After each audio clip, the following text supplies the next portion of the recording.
Welcome to Janaberi news. ముందుగా headlines చూద్దాం.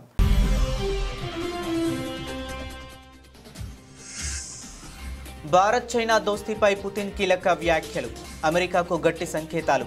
కూటమిలో రష్యా కూడా భాగస్వామి అన్న రష్యా అధ్యక్షుడు.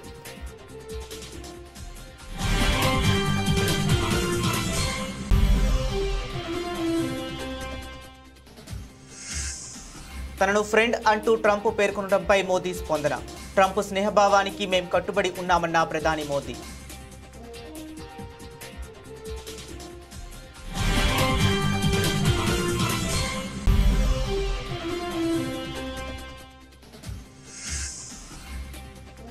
జీఎస్టీ సంస్కరణలపై ప్రతిపక్ష నేతలవి అవగాహన లేని విమర్శలు.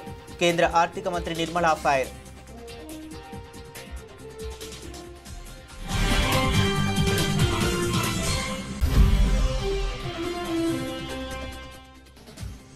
హిందువుల మనోభావాలు దెబ్బతీస్తున్న కాంగ్రెస్. ధర్మస్థలపై అసత్య ప్రచారం చేయించడంలో రాహుల్ గాంధీ హస్తం కూడా ఉందన్న గంగావతి ఎమ్మెల్యే గాలి జనార్దన్ రెడ్డి.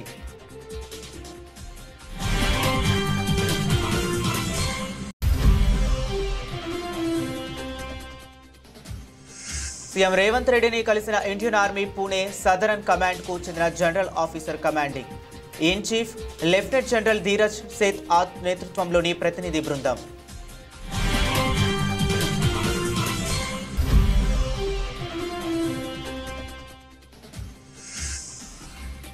ఎరువుల లభ్యతపై సీఎం చంద్రబాబు టెలికాన్ఫరెన్స్. అధికారులకు కీలక ఆదేశాలు.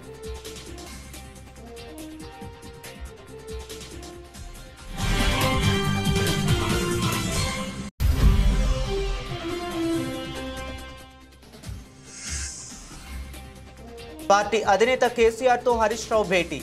హాజరైన కేటీఆర్, పలువురు పార్టీ ప్రముఖులు.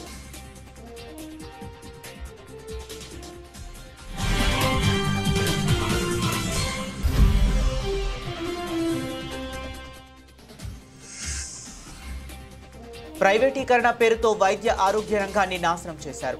కూటమి ప్రభుత్వ తీరుపై తీవ్రంగా మండిపడ్డ మాజీ మంత్రి విడుదల రజని.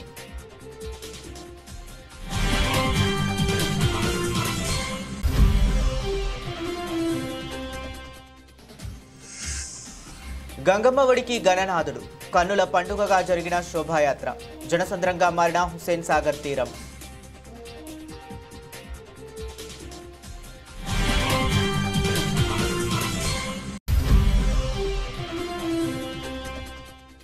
భక్తులకు కీలక అప్డేట్. చంద్రగ్రహణం కారణంగా తిరుమల శ్రీవారి ఆలయం మూసివేత. ఆదివారం మధ్యాహ్నం 3:30 నుండి సోమవారం ఉదయం 3 గంటల వరకు దర్శనాలు బంద్.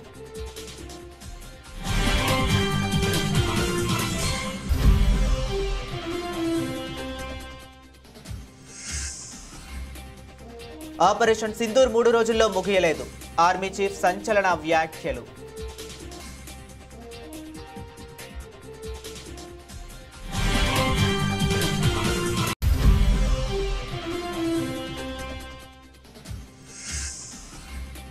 హైదరాబాద్ కేంద్రంగా భారీ డ్రగ్స్ రాకెట్. ఛేదించిన పోలీసులు 12,000 కోట్ల విలువైన మెఫోడ్రోన్ స్వాధీనం.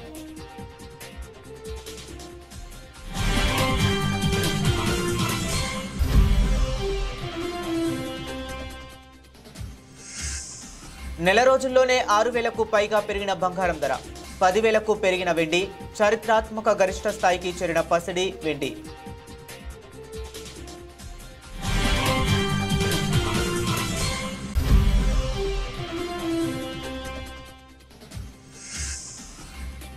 ఆసియా కప్లో భారత్ పాక్ మ్యాచ్ పై వీడిన ఉత్కంఠ. అధికారిక ప్రకటన చేసిన బీసీసీఐ.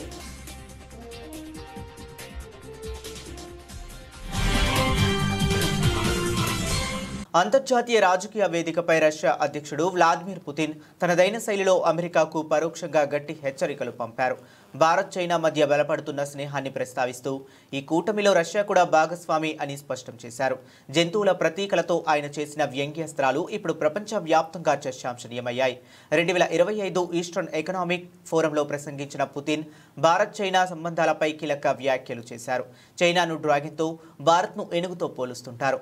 ఈ రెండూ కలిసి చేసే డ్రాగన్ ఏనుగు డాన్స్ ప్రపంచానికి మంచిదని చైనా అధ్యక్షుడు జిన్పింగ్ అన్నారు. అయితే మీడియా ఈ డ్యాన్స్కు రష్యా ప్రతీక అయిన ఎలుగుబంటిని కూడా జోడించింది అని పుతిన్ పేర్కొన్నారు. రష్యాకు ప్రతీకగా ఎలుగుబంటి ఉన్నప్పటికీ ఇది తూర్పు ప్రాంతం కాబట్టి ఇక్కడ అమూర్ పులి సైబీరియన్ టైగర్ అయితే మరింత బాగుండేదని ఆయన చమత్కరించారు. అనంతరం ఆయన అమెరికాను ఉద్దేశిస్తూ పరోక్షంగా చురకలు అంటించారు. అమెరికా జాతీయ చిహ్నమైన 2 తలల గద్ద గురించి ప్రస్తావిస్తూ అది ఎప్పుడూ తూర్పు పడమర వైపు చూస్తుంటుంది, కానీ ప్రపంచంలో దక్షిణం కూడా ఒకటి ఉందని దానికి గుర్తు చేయాలి అని అన్నారు. భారత్, చైనా వంటి వర్ధమాన దేశాలను గ్లోబల్ సౌత్గా వ్యవహరిస్తారు. ఈ దేశాల ప్రాధాన్యతను తక్కువగా అంచనా వేయొద్దని పుతిన్ ఈ వ్యాఖ్యల ద్వారా అమెరికాకు గట్టి సంకేతాలు పంపినట్లు అంతర్జాతీయ నిపుణులు విశ్లేషిస్తున్నారు. అమెరికా అధ్యక్షుడు డొనాల్డ్ ట్రంప్ చేసిన వ్యాఖ్యలపై భారత ప్రధాని నరేంద్ర మోదీ స్పందించారు. ట్రంప్ స్నేహపూర్వక భావనలను తాను పూర్తిగా గౌరవిస్తానని, వాటికి కట్టుబడి ఉంటానని మోదీ స్పష్టం చేశారు. ఇటీవలే భారత్, అమెరికా మధ్య వాణిజ్యపరమైన ఉద్రిక్తతలు పెరుగుతున్న నేపథ్యంలో ఇరు దేశాల అధినేతల మధ్య ఈ ఆసక్తికర సంభాషణ చోటు చేసుకుంది. అధ్యక్షుడు ట్రంప్ మా సంబంధాలపై చేసిన సానుకూల వ్యాఖ్యలను, ఆయన స్నేహ భావనను నేను మనస్ఫూర్తిగా అభినందిస్తున్నాను. వాటికి మేం పూర్తిగా కట్టుబడి ఉన్నాం. భారత్, అమెరికా మధ్య ఎంతో సానుకూలమైన భవిష్యత్తు ప్రణాళికలతో కూడిన వ్యూహాత్మక భాగస్వామ్యం ఉంది అని ప్రధాని మోదీ పేర్కొన్నారు. అంతకుముందు డొనాల్డ్ ట్రంప్ మాట్లాడుతూ ప్రధాని మోదీ తనకు ఎప్పటికీ స్నేహితుడేనని, ఇరు దేశాల మధ్య చాలా ప్రత్యేకమైన బంధం ఉందని అన్నారు. మోదీ గొప్ప ప్రధానమంత్రి, మేం ఎప్పుడూ స్నేహితులమే, కానీ ప్రస్తుత తరుణంలో ఆయన చేస్తున్న పని నాకు నచ్చడం లేదు. ఆయన ఆందోళన చెందాల్సిన అవసరం లేదు. మా మధ్య అప్పుడప్పుడు కొన్ని సమస్యలు వస్తుంటాయి అని ట్రంప్ వ్యాఖ్యానించారు. భారత్తో వాణిజ్య చర్చలు బాగానే సాగుతున్నాయని కూడా ఆయన తెలిపారు. ప్రతిపక్ష నేతలు జీఎస్టీపై ఏమాత్రం అవగాహన లేకుండా విమర్శలు చేస్తున్నారని కేంద్ర ఆర్థిక మంత్రి నిర్మలా సీతారామన్ మండిపడ్డారు. మన దేశంలో మెరుగైన ప్రతిపక్ష నేతల అవసరం ఉందని వ్యాఖ్యానించారు. చెట్ల నరికివేతకు వ్యతిరేకంగా ప్రజా ఉద్యమాలు వచ్చిన తరహాలో దేశంలో మెరుగైన ప్రతిపక్ష నేతల కోసం ఉద్యమం రావాల్సి ఉందని పేర్కొన్నారు. కాంగ్రెస్, ఇతర ప్రతిపక్షాలపై నిర్మలా విమర్శలు గుప్పించారు. జీఎస్టీ ప్రవేశపెట్టిన మొదట్లో 4 స్లాబులు పెట్టడం తప్పు అని, తాము చెప్పినట్టే ఇప్పుడు 2 స్లాబులకు తగ్గించారని కాంగ్రెస్ చెప్పడం తప్పు. జీఎస్టీ తేవటం, పన్ను స్లాబుల నిర్ధారణ బీజేపీ ఒక్కదాని నిర్ణయం కాదు. అప్పటి కాంగ్రెస్, ఇతర ప్రతిపక్షాలు పాలిస్తున్న రాష్ట్రాల ఆర్థిక మంత్రులతో కూడిన సాధికార కమిటీ నిర్ణయం తీసుకున్నది. అప్పటి పశ్చిమ బెంగాల్ ఆర్థిక మంత్రి అసీం దాస్ గుప్తా అధ్యక్షతన జరిగిన విస్తృత స్థాయి చర్చల్లోనే 4 స్లాబులను నిర్ణయించారు. ఇది ప్రతిపక్షాలకు తెలియదా, అవగాహన లేదా? ఒకవేళ మేం తప్పు చేసి ఉంటే క్షమాపణ చెప్పడానికి నేను సిద్ధం, కానీ ప్రతిపక్షాల ఆరోపణలన్నీ అవాస్తవం. విషయం ఏమిటనేది అర్థం కానప్పుడు ఏమీ మాట్లాడకుండా ఉంటే మంచిది అని మండిపడ్డారు. ప్రతిపక్ష నేతల వ్యాఖ్యలు ప్రజలను తప్పుదారి పట్టించేలా, దేశానికి హాని చేసేలా ఉన్నాయని, అది మంచిది కాదని పేర్కొన్నారు. జీఎస్టీ స్లాబుల తగ్గింపు, రేట్ల మార్పు, ప్రజా సంస్కరణలని, వాటి ప్రయోజనం ప్రతి కుటుంబానికి దక్కుతుందని నిర్మలా సీతారామన్ చెప్పారు. ఈ ప్రయోజనాలు ప్రజలకు అందేలా తాను వ్యక్తిగతంగా కూడా పర్యవేక్షిస్తానని తెలిపారు.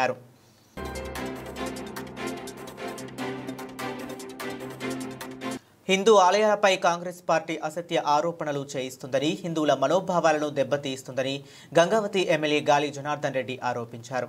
కాంగ్రెస్ ఎంపీ శశికాంత్ సెంథిల్ తెర వెనుక ఉండి యూట్యూబర్ల చేత ధర్మస్థల మంజునాథ ఆలయంలో హత్యలు జరిగాయని అసత్య ఆరోపణలు చేయించారని ఆయన తీవ్ర విమర్శలు చేశారు.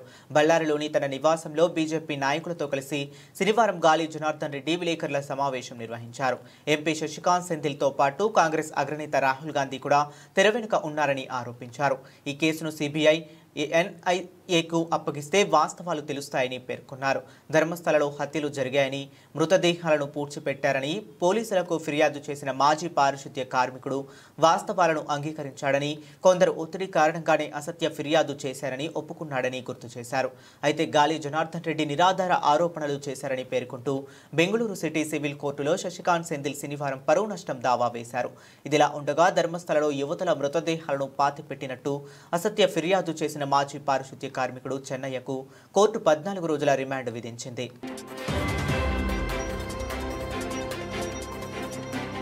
ముఖ్యమంత్రి రేవంత్ రెడ్డిని Indian army Pune southern command కు చెందిన general officer commanding in chief lieutenant general Dheeraj Seth గారి నేతృత్వంలో ప్రతినిధి బృందం మర్యాదపూర్వకంగా కలిసింది. దక్షిణ Bharat area GOC manager general R N Srinivas గారు, GOC Telangana Andhra Pradesh major general Ajay Mishra గారు ముఖ్యమంత్రిని కలిసి వారిలో ఉన్నారు. రాష్ట్రంలో రైతులు ఎరువుల కోసం ఎలాంటి ఇబ్బందులు పడకూడదని, వాటి సరఫరాను ఎప్పటికప్పుడు పర్యవేక్షించాలని ముఖ్యమంత్రి చంద్రబాబు అధికారులను ఆదేశించారు. ఎరువుల లభ్యత, సరఫరా అంశంపై ఆయన శనివారం జిల్లా కలెక్టర్లు, ఎస్పీలు, వ్యవసాయ శాఖ ఉన్నతాధికారులతో టెలికాన్ఫరెన్స్ నిర్వహించారు. ఈ సందర్భంగా రాష్ట్రంలో ఎరువుల నిల్వలపై సమీక్షించి క్షేత్రస్థాయిలో తీసుకోవాల్సిన చర్యలపై స్పష్టమైన ఆదేశాలు జారీ చేశారు. ప్రస్తుతం రాష్ట్ర వ్యాప్తంగా 77,396 మెట్రిక్ టన్నుల ఎరువులు అందుబాటులో ఉన్నాయని అధికారులు ముఖ్యమంత్రికి వివరించారు. దీనికి ఆధారంగా కాకినాడ పోర్టుకు చేరుకోనున్న నౌక ద్వారా మరో 15,000 మెట్రిక్ టన్నుల ఎరువులు అందుబాటులోకి రానున్నాయని తెలిపారు. రాబోయే 10 రోజుల్లో అదనంగా మరో 41,000 టన్నుల ఎరువులు నిల్వలు రాష్ట్రానికి రానున్నాయని వెల్లడించారు. దీంతో ఎరువుల కొరత అనే ప్రశ్నే ఉత్పన్నం కాదని ప్రభుత్వం స్పష్టం చేసింది. ఈ సందర్భంగా సీఎం చంద్రబాబు మాట్లాడుతూ ఎరువుల సరఫరా వ్యవస్థలో ఎలాంటి లోపాలు ఉండకూడదని నొక్కి చెప్పారు. గ్రామ, వార్డు సచివాలయాల సిబ్బంది నుండి జిల్లా కలెక్టర్ల వరకు ప్రతి ఒక్కరూ క్షేత్రస్థాయిలో పర్యటించి రైతులకు ఎరువులు సక్రమంగా అందుతున్నాయో లేదో పరిశీలించాలని ఆదేశించారు. ఎక్కడైనా సమస్యలు ఉంటే వెంటనే పరిష్కరించి రైతులకు అండగా నిలవాలని ఆయన సూచించారు. బీఆర్ఎస్ అధ్యక్షుడు మాజీ ముఖ్యమంత్రి కె చంద్రశేఖర్ రావుతో మాజీ మంత్రి హరీష్ రావు సమావేశమయ్యారు. ఎర్రవెల్లిలోని ఫామ్ హౌస్ కు వెళ్లిన హరీష్ రావు పార్టీ అధినేతను కలిశారు. అప్పటికే కేటీఆర్ సహా పలువురు పార్టీ ప్రముఖులు అక్కడ ఉన్నారు. ఇటీవల అసెంబ్లీలో చోటు చేసుకున్న పరిణామాలు, కాళేశ్వరం ప్రాజెక్టుపై దర్యాప్తునకు సీబీఐకి అప్పగించడం, ఎమ్మెల్సీ పదవికి బీఆర్ఎస్ పార్టీకి ప్రాథమిక సభ్యత్వానికి కవిత రాజీనామా చేయటం వంటి అంశాలపై వీరు చర్చించినట్లు తెలుస్తుంది.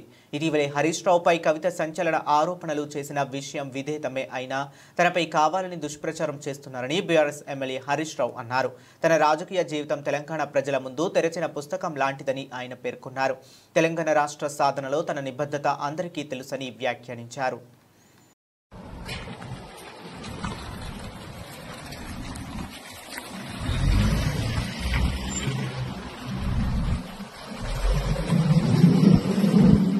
వైఎస్ జగన్మోహన్ రెడ్డి హయాంలో మొదలుపెట్టిన 17 ప్రభుత్వ వైద్య కళాశాలలను ప్రైవేటీకరణ చేయడం ద్వారా వైద్య ఆరోగ్య రంగంలో రాష్ట్ర ప్రజలకు చంద్రబాబు తీరని ద్రోహం చేస్తున్నారని మాజీ మంత్రి విడుదల రజని ఆగ్రహం వ్యక్తం చేశారు. తాడేపల్లి వైఎస్ఆర్ కాంగ్రెస్ పార్టీ కేంద్ర కార్యాలయంలో మీడియాతో మాట్లాడుతూ ఆరోగ్యశ్రీ అంటే దివంగత నేత వైఎస్ఆర్ మాత్రమే అని గుర్తుకు వస్తారని, ఆ తరువాత వైఎస్ జగన్మోహన్ రెడ్డి హయాంలో చేపట్టిన నాడు నేడు నూతన వైద్య కాలేజీ నిర్మాణం రాష్ట్ర చరిత్రలో స్థిరస్థాయిగా నిలిచిపోతుందని స్పష్టం చేశారు. ప్రజల్లో ఆ మంచి పేరును చెరిపివేయాలన్న కుట్రతో పాటు ఇన్సూరెన్స్ పేరుతో తమ వారికి కట్టబెట్టడానికి కూటమి ప్రభుత్వం ప్రైవేటీకరణకు పాల్పడుతుందని మండిపడ్డారు. మనము ఒక గవర్నమెంట్ మెడికల్ కాలేజ్లో మనకు అఫిలియేట్ అయినటువంటి బోధన హాస్పిటల్ ఏదైతే ఉంటుందో ఆ గవర్నమెంట్ బోధన హాస్పిటల్కి ఒక రోగి, ఒక పేదవాడు ఆ హాస్పిటల్కి వస్తే అక్కడ మన జగనన్న హయాంలో చూస్తే అక్కడ వచ్చినటువంటి ఆ పేదవాడికి ఓపీ ఫ్రీ, ఆ తర్వాత డాక్టర్ కన్సల్టేషన్ ఉంటుంది, అది ఫ్రీ. ఆ డాక్టర్ కన్సల్టేషన్ తర్వాత ఆ రోగికి ఏదైనా మందులు రాస్తే ఆ మందులు ఫ్రీ.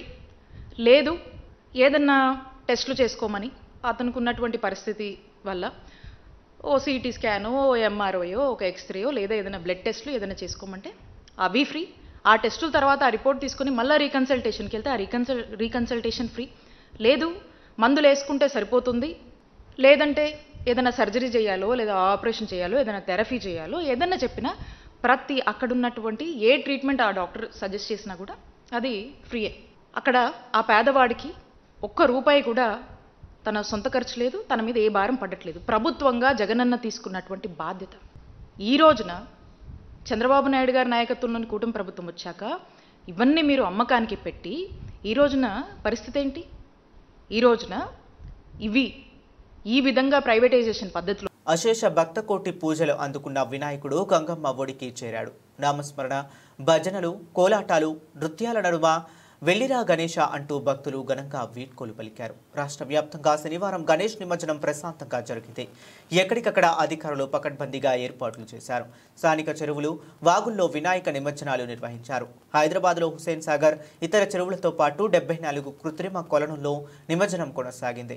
హుసేన్ సాగర్ తీరం జనసంద్రంగా మారింది. శోభాయాత్ర మార్గాల్లో భక్తుల కోసం తాగునీరు, పులిహోర, పొంగల్, పూరీలు, గుగ్గిళ్లు వంటి ప్రసాదాలు అందజేశారు. ఖైరతాబాద్ మహాగణపతిని శనివారం తెల్లవారుజామున 5:15 వాహనంపైకి చేర్చారు. 7:41 శోభాయాత్ర ప్రారంభమవగా మధ్యాహ్నం 1:45 నిమజ్జనం పూర్తయింది. ముందుగానే ఆ ప్రాంతంలో పూడిక తీయటంతో 70 అడుగుల భారీ విగ్రహం ఈసారి పూర్తిగా నీట మునిగింది. కాగా ఈసారి ఖైరతాబాద్ మహాగణపతిని సుమారు 40 లక్షల మంది దర్శించుకున్నట్లు అంచనా వేస్తున్నారు. ఇక గ్రేటర్ హైదరాబాద్ పరిధిలో శనివారం సాయంత్రం వరకు 2.54 లక్షల విగ్రహాలు నిమజ్జనం పూర్తయిందని జీహెచ్ఎంసీ ప్రకటించింది. కనీసం 1.5 అడుగుల కన్నా పెద్ద విగ్రహాలను లెక్కించామని తెలిపింది. 3 అడుగుల లోపు విగ్రహాలు 92,000కు పైగా ఉండగా అంతకన్నా పెద్దవి 1.62 లక్షలకు పైగా ఉన్నాయని వెల్లడించింది. హైదరాబాద్లో గణేష్ నిమజ్జనం సందర్భంగా హుసేన్ సాగర్ పరిసర ప్రాంతాలకు వచ్చే భక్తుల కోసం 600 బస్సులు రైల్వే శాఖ అదనపు ఎంఎంటీఎస్ సర్వీసులు నడిపాయి. అర్ధరాత్రి 2 గంటల వరకు మెట్రో రైల్ సర్వీసులను కొనసాగించారు. శోభాయాత్రల మార్గంలో ఎప్పటికప్పుడు వ్యర్థాలు తొలగించేందుకు సుమారు 15,000 మంది పారిశుద్ధ్య కార్మికులు విధులు నిర్వహించారు. సుమారు 30,000 మంది పోలీసులతో బందోబస్తు నిర్వహించారు. కాగా రాష్ట్ర వ్యాప్తంగా గణేష్ నిమజ్జనం ప్రశాంతంగా జరిగిందని డీజీపీ జితేందర్ తెలిపారు. రాష్ట్ర వ్యాప్తంగా వినాయక నిమజ్జనాన్ని డీజీపీ కార్యాలయంలో ఏర్పాటు చేసిన కంట్రోల్ రూమ్ నుంచి ఆయన పరిశీలించారు. గట్టి భద్రతా ఏర్పాట్లు చేశామని, డ్రోన్లతో పర్యవేక్షణ చేపట్టామని తెలిపారు. ఇక మంత్రి Ponnam Prabhakar, Hyderabad mayor Vijayalakshmi, DGP Jitender, police commissioner CV Anand ప్రత్యేక హెలికాప్టర్లో గణేష్ శోభాయాత్రలను నిమజ్జనాన్ని పరిశీలించారు.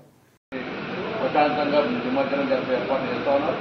ఇప్పటికే దాదాపు 2 లక్షల పైన నిమజ్జనం మొదటి తేదీ నుంచి ఇప్పటి వరకు విగ్రహాలు ఏర్పాటు చేసుకునే వాళ్ళ నిమజ్జనం జరిగింది. అన్ని కూడా గతంలో ఒక్కొక్కసారి 2-3 రోజులు పట్టేది ఉండేది. 2 గంటలు 45 గంటలు కంటిన్యూ ప్రాసెస్ చేయాలి. బట్ కట్ ఆఫ్ డేట్ ఇవాళ 12 అయిపోయి రేపు పొద్దున మళ్ళా జనజీవన ప్రవృత్తి యథావిధిగా నడవాలనేది అంటే పర్వాలేదు ఈసారి. కానీ లేకపోతే యథావిధిగా పోయిన సంవత్సరం వెరీ నెక్స్ట్ డే ఆఫీస్ కార్యక్రమాలు కూడా సెక్రటరేట్ లాంటి మళ్ళీ నడవాలి అనేటువంటి విధంగా నిర్దేశించి జరిగింది. ఇప్పుడు కూడా అదేమైనటువంటి విషయంగా వెంటనే ఆ యొక్క ట్యాంక్ బండ్లో ఉన్నది క్లియరెన్స్ చేయడం కావచ్చు, మళ్ళీ విగ్రహాలు ఏర్పాటు చేసే అంశం కావచ్చు, అన్ని రకాల ఏర్పాట్లు కూడా డిస్ట్రిక్ట్ అంతా అడ్మినిస్ట్రేషన్ అంతా కూడా స్టేట్ లెవెల్లో గౌరవ చీఫ్ మినిస్టర్ గారి పర్యవేక్షణలో సజావుగా కొనసాగింది. చంద్రగ్రహణం కారణంగా తిరుమల శ్రీవారి ఆలయాన్ని ఆదివారం మధ్యాహ్నం నుండి మూసివేస్తున్నారు. దాదాపు 12 గంటల పాటు స్వామివారి దర్శనం భక్తులకు నిలిచిపోనుంది. గ్రహణం ముగిసిన తరువాత సోమవారం వేకువజామున తలుపులు తిరిగి తెరుచుకోనున్నాయి. ఆదివారం రాత్రి 9:50 ప్రారంభమయ్యే చంద్రగ్రహణం సోమవారం తెల్లవారుజామున 1:31 ముగియనుంది.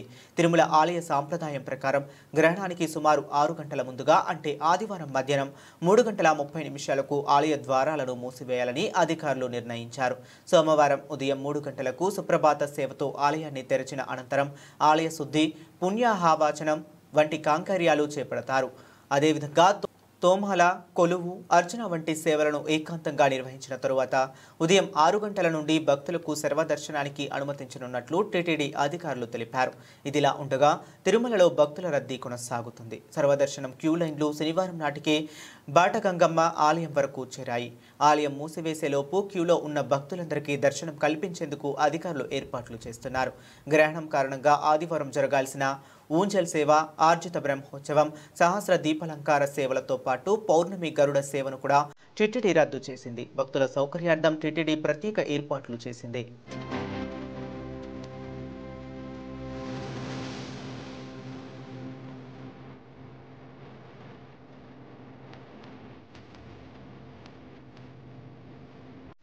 జమ్మూ కాశ్మీర్లోని పెహల్గాం ఉగ్రదాడికి ప్రతీకారంగా భారత సైన్యం మే 7న చేపట్టిన ఆపరేషన్ సింధూర్ గురించి army chief general Upendra Dwivedi కీలక విషయాలు వెల్లడించారు. అందరూ భావిస్తున్నట్లుగా ఈ ఆపరేషన్ కేవలం 3 రోజులలో ముగియలేదని, చాలా కాలం పాటు కొనసాగిందని ఆయన స్పష్టం చేశారు. నిన్న న్యూఢిల్లీలో జరిగిన ఒక పుస్తకావిష్కరణ కార్యక్రమంలో ఆయన ఈ వ్యాఖ్యలు చేశారు. మే 10 నాటికి ఆపరేషన్ సింధూర్ ముగిసిందని మీరు అనుకోవచ్చు, కానీ అది నిజం కాదు. ఆ తర్వాత కూడా ఇది చాలా కాలం పాటు కొనసాగింది. ఎన్నో కీలక నిర్ణయాలు తీసుకోవాల్సి వచ్చింది. దీనికి మించి మరిన్ని వివరాలు ఇక్కడ పంచుకోవటం కష్టం అని జనరల్ ద్వివేది వివరించారు. Orchestration of the three forces. It also meanders through the so-called grey zone, which in IIT Madras I said they're playing chess, or a wide river with a dense fog, which entails decision dilemma at every stage. That is starting from 23rd April till 16th May. You may be thinking the 10th May the war finished. No, it continued for a long time because so many decisions were to be taken. And beyond that, of course, it will be difficult for me to share here. So when to start, when to stop, how much to apply in terms of time, space and resources, and how much or what is the definition of calibrated. All these things are something which we kept on discussing at every point of time. Why? Because this time there were no precedences. Though, of course, I can say that I spoke to many veterans on 22nd April and 23rd April. I was speaking to so many people, including those. Hyderabad శివార్లలోని Cherlapalli పారిశ్రామిక ప్రాంతం కేంద్రంగా నడుస్తున్న అతిపెద్ద drugs రాకెట్ను Mumbai పోలీసులు ఛేదించారు. ఓ రసాయన factory ముసుగులో మాదక ద్రవ్యాలు తయారు చేస్తున్న ఈ ముఠా గుట్టును రట్టు చేసి సుమారు 12,000 కోట్ల విలువైన మెఫ్రెడిన్ డ్రగ్ను, ముడి రసాయనాలను స్వాధీనం చేసుకున్నారు. వివరాల్లోకి వెళితే మహారాష్ట్రకు చెందిన మీరా భయందర్ వసాయి విరార్ పోలీసుల కొన్నాళ్లుగా ఓ డ్రగ్స్ ముఠాపై నిఘా పెట్టారు. ఈ క్రమంలో తమ గూఢాచారులను రంగంలోకి దించి వారాల పాటు రహస్య ఆపరేషన్ నిర్వహించారు.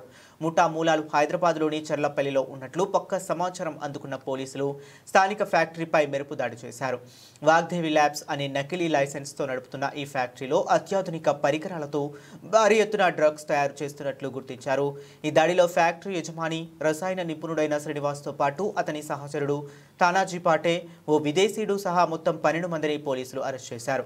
నిందితుల నుండి ప్రాథమికంగా 100 గ్రాముల యాంటీ డ్రగ్స్ మరియు 25 లక్షల నగదును స్వాధీనం చేసుకున్నారు. ఫ్యాక్టరీలో జరిపిన సోడాలలో డ్రగ్స్ తయారీకి వినియోగించే సుమారు 32,000 లీటర్ల రసాయనాలతో పాటు భారీ ఉత్పత్తి యూనిట్లను సీజ్ చేశారు.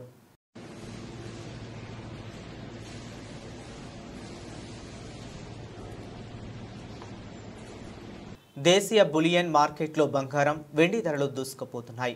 నెల రోజుల వ్యవధిలోనే ధరలు కొనుగోలుదారులకు అందుబాటులో లేకుండా ఆకాశాన్నంటాయి. అంతర్జాతీయంగా నెలకొన్న రాజకీయ ఉద్రిక్తతలు, ఆర్థిక అనిశ్చితుల నేపథ్యంలో పసిడి, వెండి ధరలు రికార్డులు సృష్టిస్తున్నాయి. గత 30 రోజుల్లో 10 గ్రాముల బంగారంపై 6,000కు పైగా, కేజీ వెండిపై 10,000కు పైగా ధర పెరగడం మార్కెట్ వర్గాలను సైతం ఆశ్చర్యానికి గురిచేస్తుంది. Indian bullion and jewelleries association గణాంకాల ప్రకారం ఆగస్టు 5న 1,76,000గా ఉన్న 24 క్యారెట్ల బంగారం ధర శుక్రవారం నాటికి 6,262గా పెరిగి 1,06,338 వద్ద స్థిరపడింది. మల్టీ కమోడిటీ ఎక్స్చేంజ్లో అక్టోబర్ 3న గడువు ముగిసేలోపు గోల్డ్ ఫ్యూచర్ ధర ఏకంగా 1,07,740 వద్ద ఆల్ టైమ్ రికార్డును నమోదు చేసింది. ఈ వారంలోనే తులం బంగారంపై 1,845 పెరగటం గమనార్హం. బంగారంతో పాటు వెండి కూడా పోటీ పడుతుంది. సెప్టెంబర్ 4న కేజీ వెండి ధర చరిత్రాత్మక గరిష్ట స్థాయి అయిన 1,23,207కు తాకింది. శుక్రవారం స్వల్పంగా తగ్గి 1,23,170 వద్ద ముగిసింది. ఆగస్టు 5న 1,12,422గా ఉన్న కిలో వెండి ధర నెల రోజుల్లోనే 10,748 మేర పెరిగింది. ఈ వారంలో కూడా వెండి ధర స్థిరంగా పెరుగుతూ వచ్చింది.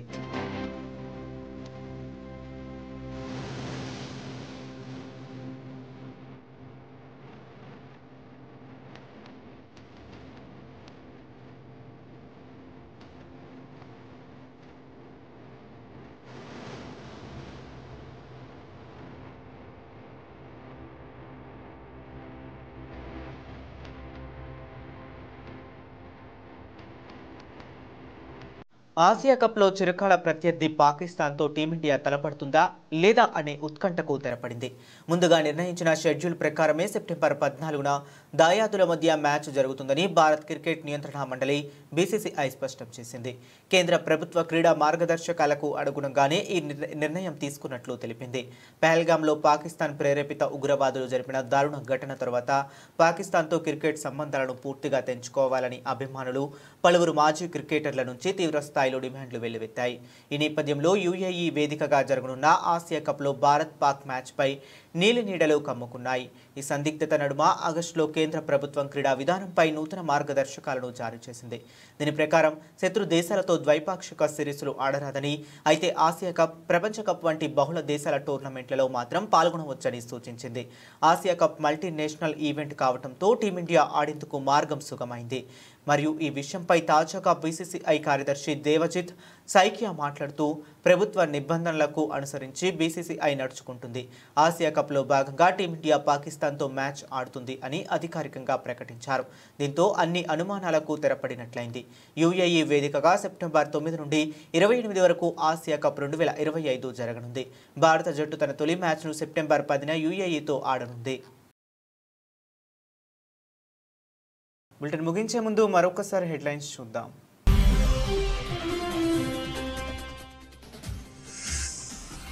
భారత్ చైనా దోస్తీపై పుతిన్ కీలక వ్యాఖ్యలు. అమెరికాకు గట్టి సంకేతాలు. కూటమిలో రష్యా కూడా భాగస్వామి అన్న రష్యా అధ్యక్షుడు.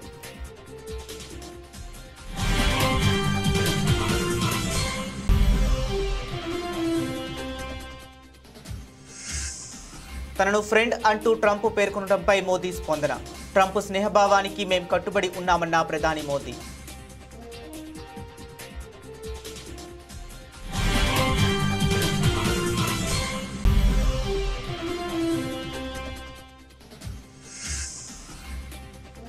జీఎస్టీ సంస్కరణలపై ప్రతిపక్ష నేతలవి అవగాహన లేని విమర్శలు. కేంద్ర ఆర్థిక మంత్రి నిర్మలా ఫైర్.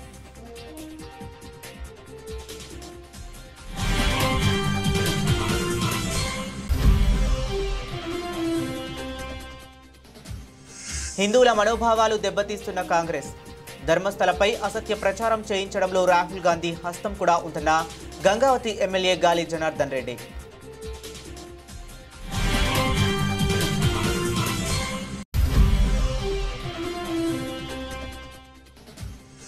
సీఎం రేవంత్ రెడ్డిని కలిసిన Indian army Pune southern command కు చెందిన general officer commanding in chief lieutenant general Dheeraj Seth నేతృత్వంలోని ప్రతినిధి బృందం.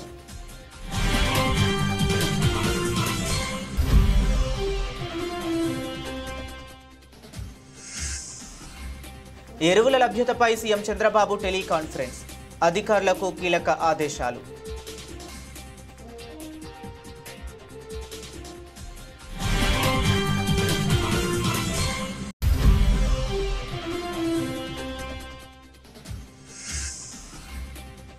పార్టీ అధినేత కేసీఆర్తో హరీష్ రావు భేటీ.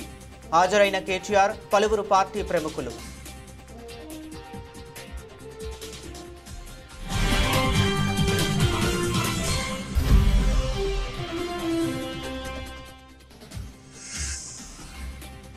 ప్రైవేటీకరణ పేరుతో వైద్య ఆరోగ్య రంగాన్ని నాశనం చేశారు. కూటమి ప్రభుత్వ తీరుపై తీవ్రంగా మండిపడ్డ మాజీ మంత్రి విడుదల రజని.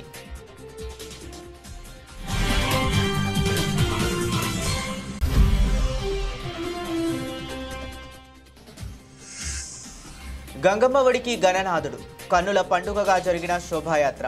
జనసంద్రంగా మారిన హుస్సేన్ సాగర్ తీరం.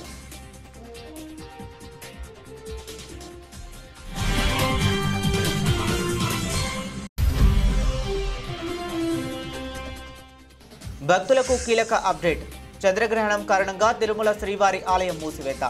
ఆదివారం మధ్యాహ్నం 3:30 నుండి సోమవారం ఉదయం 3 గంటల వరకు దర్శనాలు బంద్.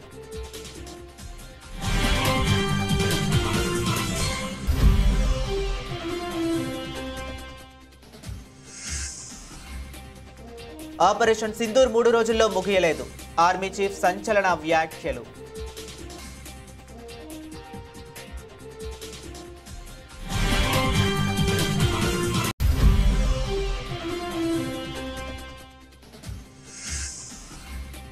హైదరాబాద్ కేంద్రంగా భారీ డ్రగ్స్ రాకెట్. ఛేదించిన పోలీసులు 12,000 కోట్ల విలువైన మెఫోడ్రోన్ స్వాధీనం.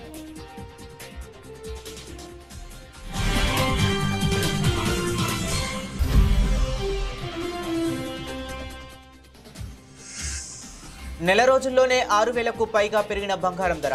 10,000కు పెరిగిన వెండి. చారిత్రాత్మక గరిష్ట స్థాయికి చేరిన పసిడి వెండి.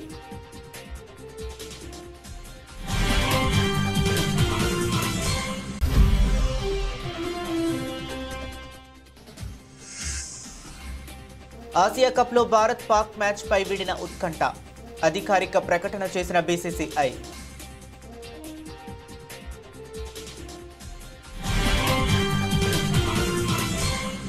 ఇవి ఇప్పటివరకు ఉన్న అప్డేట్స్. మరిన్ని అప్డేట్స్ కోసం కీప్ వాచింగ్.